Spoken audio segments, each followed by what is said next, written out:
जहां दुनिया अपनी बीवी के आगे घुटने टेक कर रखती है, वहीं पर नॉर्थ कोरिया का तानाशाह किम जोंग उन अपनी भोली वाली पत्नी री सोल जू के साथ ऐसे कांड और काम करवाता है जिसे आप तो क्या कोई आम इंसान तो अपनी वाइफ से ऐसे काम करवाने से पहले उसके बारे में 100 बार सोचेगा। तो आइए जानते हैं इस मोटे की प्यारी पत्नी री सोल जू के बारे में कुछ ऐसी बातें जिसे इस मोटू के कहने पर बेचारी को वो करना ही पड़ता है। नंबर 1, इस मोटे किम के साथ कैसे प्रकट हो गई ये औरत, ये किसी को पता ही नहीं चला। दरअसल इस मोटे के खानदान वाले जैसे किम के पापा जी और दादा चुपचाप शादी कर लेते थे और अपनी पत्नी के बारे में लोगों को कुछ नहीं बताते थे। लेकिन जब किम ने खुद लोगों को अपनी पत्नी के दर्शन कराते हुए री सोल जू के बारे में इंट्रोड्यूस कराया तो लोग किम की खूबसूरत वाइफ को देखकर बहुत चक्के हो गए कि इस मोटे को इतनी खूबसूरत कन्या कहां से हाथ लग गई। ये हाथ लगी नहीं बल्कि इसे हाथों से जबरदस्ती लपेटा गया था, क्योंकि 2008 में जब किम जोंग के पिता किम जोंग इल को हार्ट अटैक आया तब इसने इस लड़की को देखकर आदेश दे दिया कि बेटा शादी तू इससे ही करना। और बेचारी री सोल जू की इतनी हिम्मत नहीं कि जो एक तानाशाह के रिश्ते को इनकार कर दे। नंबर 2, नामकरण। आपको पता ही होगा कि शादी के 7 फेरे लेने के बाद लड़कियों को लड़कों का लास्ट नेम लेना पड़ता है, पर नॉर्थ कोरिया में इस बेचारी को लास्ट नेम ही लेना नहीं पड़ा बल्कि किम ने उसका पूरा का पूरा नाम ही चेंज कर दिया। पुराना नाम क्या था, उसकी आइडेंटिटी क्या थी, ये सब उसने अपनी प्राइवेसी के लिए सब मिटवा दी। भाई साहब नाम ही नहीं बल्कि इसका बर्थ सर्टिफिकेट, वो कहाँ रहती थी, उसकी शादी से पहले की फोटो, सब कुछ अपने आदमियों से दफन करवा दिया। नंबर 3, मिलना बैन है। जब शादी होती है तब भाई साहब आप जानते हो कि शादी नहीं बल्कि 2 परिवारों का प्यार भरा मिलन होता है। लेकिन किम के केस में होता है उल्टा, शादी होती है, स्वागत होती है, लेकिन इस बेचारी को अपने परिवार वालों से मिलना बैन कर देता है ये किम जोंग उन। किम की बेचारी पत्नी री सोल जू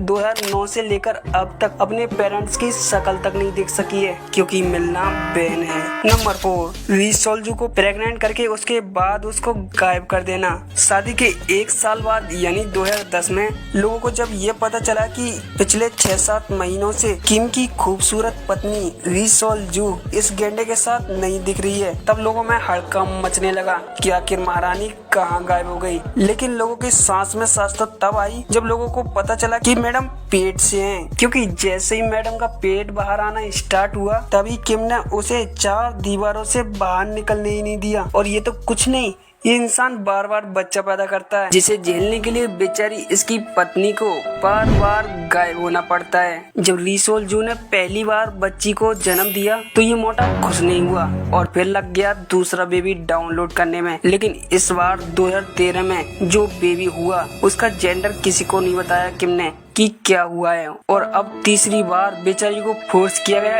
एक और बेबी के लिए। अरे भाई मोटे किम, ये कोई किराने की दुकान तो है नहीं कि बच्चा मांगा और झट से बाहर निकाल कर दे दिया। किम के दबाव के कारण री सोल ने 2017 में एक लड़के को जन्म दिया। लड़के को देखकर भैया किम की आंखें खुशी के आंसू से भरने लगी। नॉर्थ कोरिया में जश्न मनाया गया और उसके बाद किम जोंग ने बेबी डाउनलोड करने पर स्टॉप लगा दिया है। और अब ये तीनों बच्चे कैसे दिखते हैं, क्या नाम है, कहाँ रहते हैं, कहाँ पढ़ते हैं, ये अभी किम ने सीक्रेट रख रखा है। नंबर 5, जब भी तू मेरे साथ चलेगी तो मुंह पर हल्की सी स्माइल और मेरे से कदम मिलाकर नहीं चलेगी। मैं जब बोलूंगा तभी तू मेरे साथ खड़ी होगी, ऐसा ऑर्डर है किम भैया का। और मीडिया वाले भी कहीं भी कोई भी किम की वाइफ का फोटो और आर्टिकल के बारे में छाप नहीं सकता बिना किम की इजाजत के। कौन सी तस्वीर पब्लिक के बीच जानी है और कौन सी नहीं, इसका भी डिसीजन किम और उसकी टीम करती है। नंबर 6, सजना है साजन के लिए। किम की वाइफ को कौन सा हेयर स्टाइल रखना है, कौन सा ड्रेस पहनना है, ये सब वो खुद नहीं बल्कि उसके लिए किम भैया डिसाइड करते हैं कि आज क्या पहनना है। अगर भैया आप अपनी बहू से बोलो, हे आज तुम ये वाला हेयर स्टाइल नहीं वो वाला हेयर स्टाइल करो, आज आप ये कपड़े नहीं बल्कि आज मेरी पसंद के कपड़े पहनो, तो हो सकता है भैया आपकी बीवी आपके इन रोक टोक से परेशान होकर आपको निपटा दे। लेकिन बेचारी री सोल जू को भाई ड्रेस, जूते और हेयर स्टाइल रखना पड़ता है जो नॉर्थ कोरिया के फैशन एक्सपर्ट चूज करते हैं, जिससे कि किम जोंग उन खुश रह सके। नंबर 7, तू कहीं नहीं जाएगी। री सोल जू को घर से अकेले बाहर निकलने पर इस मोटे ने बैन लगा रखा है। ये देवी जी वहीं पर अधिक दर्शन देती हैं जहां पर किम उसके साथ होता है। ये क्या हो रहा है भाई, ना मम्मी पापा से मिलने दिया जा रहा है, ना अपने मनपसंद हेयर स्टाइल रखने दिया जा रहा है। जबरदस्ती बच्चे पर बच्चे पैदा करने का प्रेशर, और तो घर से अकेले बाहर कदम तक नहीं रखने दिया जा रहा है। अब आप ही बताओ यार, ऐसी जिंदगी एक ऐसी भोली भाली खूबसूरत री सोल जू के लिए नर्क नहीं है तो क्या है। और अगर एज ए गर्ल किम की वाइफ अगर आप होते तो क्या करते? अपने भोले वाले विचार कमेंट्स में जरूर बताना यार।